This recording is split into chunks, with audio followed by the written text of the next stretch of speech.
Hello friends, welcome back to Mind Through Time.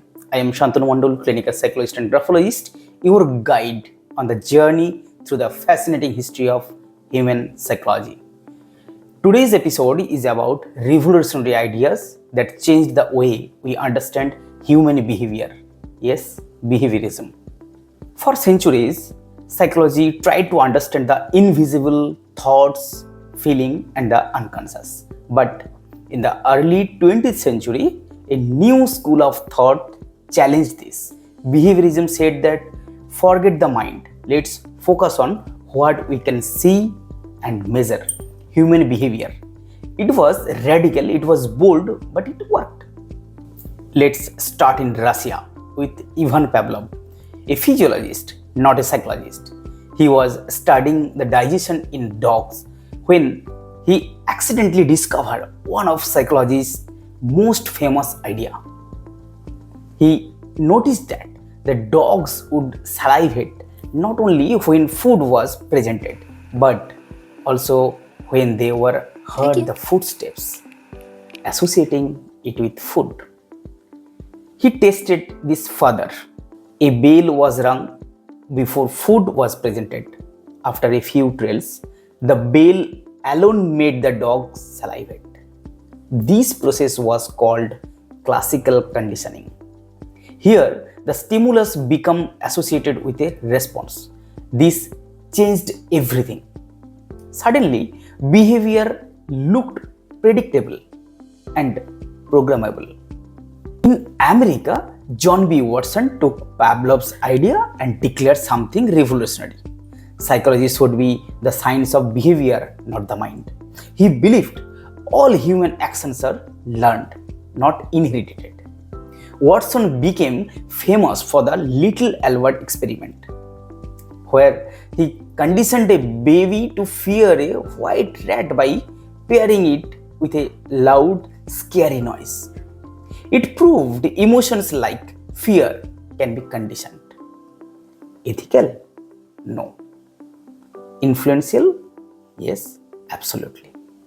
Now enter B.F. Skinner, one of the most influential psychologists in history. He believed behavior shaped by its consequences.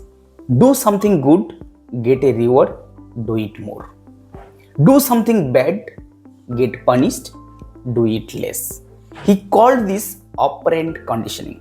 Skinner built the famous Skinner box, where rats learned to press the levers for food and avoid electric shocks. So, what are the ideas? Which are positive reinforcement, adding something pleasant to increase behavior. Second one is negative reinforcement, removing something unpleasant. Third is punishment, adding something unpleasant to decrease the behavior. This was behaviorism at its peak, scientific, measurable, and powerful.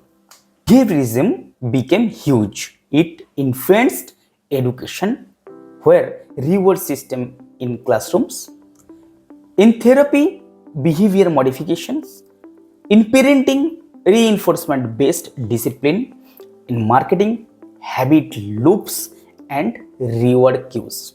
But over the time, critics said that it ignored the richness of mind, thoughts, feeling, and intentions.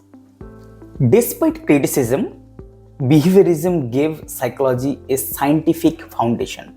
It taught us how behavior can be observed, measured, and changed.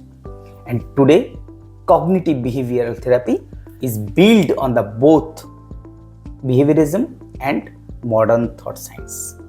So next time you reward yourself with chocolate after work, remember you are applying Skinner's theory. If you found this episode helpful, hit the like, comment and subscribe button. Share it with any student or friend who are learning psychology. And let me know in the comments, do you think behaviorism is still relevant today? I am SANNTONUU. See you in the next episode 4 of Mind Through Time, where we talk about the rise of humanistic psychology, the psychology of growth, meaning, and the self.